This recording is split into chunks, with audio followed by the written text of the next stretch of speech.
पिछले कुछ समय से जेएनयू का मुद्दा बड़े चर्चा में रहा।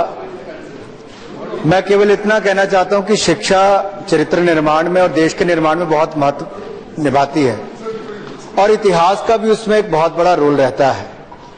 मैडम, जिस तरह से जेएनयू में पीछे सब कुछ घटा, उसके बाद एक और जो घटना आगे सामने नजर आती है दो विचारधाराओं की। अब पता नहीं किसी की विचारधारा है या नहीं है। दिल्ली यूनिवर्सिटी में एक बुक जिसका टाइटल है इंडिया स्ट्रगल फॉर इंडिपेंडेंस, जिसने भगत सिंह को रेवोल्यूशनरी टेररिस्ट, आतंकवादी के रूप में दिखाने की बात कही है।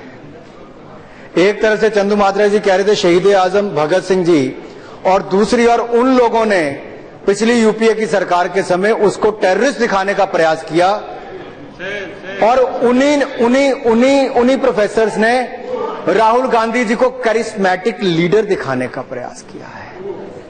राहुल गांधी जी करिश्मेटिक लीडर हो गए और आप अपनी बात करो ना। और मैडम शहीद भगत सिंह को आतंकवाद। आप भगत सिंह के बारे में जो कहना वो अच्छी तरीके से। यस मैडम, मेरा सिर्फ इतना कहना, कौन लोग? मृदुला मुखर्जी जिनको प्रोफेसर लगाया गया जेएनयू में। मैडम, जो मृदुला मुखर्जी जिनको प्रोफेसर लगाया गया जेएनयू में, उन्होंने उनके खिलाफ विजिलेंस इंक्वायरी पेंडिंग है। मैडम, उनके खिलाफ फाइनेंशियल इरेगुलरिटी के लिए उन Nehru memorial museum and library के अंदर जिनको वहां पे लगाया गया, उनके ऊपर वहां पर वित्तीय इरेगुलरिटीज के लिए उनके ऊपर केस वहां पर चल रहा है। मैडम, जो लेट बिपिन चंद्रा जिनको 2004 से लेकर 2012 तक यूपीए की सरकार के समय चेयरपर्सन नेशनल बुक ट्रस्ट का लगाया गया, ये लोग उसके पीछे हैं। और यही नहीं मैडम, यहां तक कहा गया 2007 के यूपीएससी मेंस एग्जाम में that the candidate were asked to evaluate the contribution of revolutionary terrorism represented by Bhagat Singh. Madam, किस तरह की बात की गई? भगत सिंह को एक आतंकवादी के रूप में दिखाना और राहुल गांधी जी को एक करिश्माई नेतृत्व के रूप में दिखाना, और उसके रूप में मैडम, ये मैं नहीं कह रहा मैडम, ये देखिए मैडम, ये इसके ऊपर लिखा। मैडम, इसके ऊपर बच्चों से पूछा जाता है।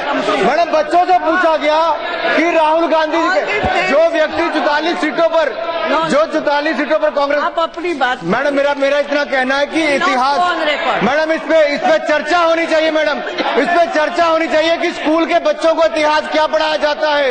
इस पे चर्चा होनी चाहिए कि देश में कॉलेज और स्कूल में शिक्षा में क्या इतिहास पढ़ाया जाता है।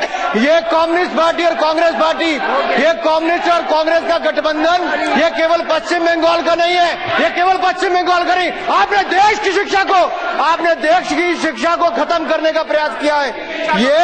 ये आप लोगों ने जो किया है, ये देश कभी माफ नहीं करेगा। भगत सिंह ने देश को आजाद किया, तब जाकर हम लोग इस सदन में बैठे हैं। ये राहुल गांधी जी ने आजाद नहीं किया, ये भगत सिंह जी ने देश को आजाद करवाया है। आप उनको आतंकवादी नहीं कह सकते, आप भगत सिंह जी को आतंकवादी नहीं कह सकते। भगत सिंह जी ने शहादत दी है। वैसी साहब कि आप अपनी वाइफ के नाम पे लोन लीजिएगा 1 करोड़ का। Question our is over. नहीं, कोई गलत बात नहीं कही, आप चिंता मत करें।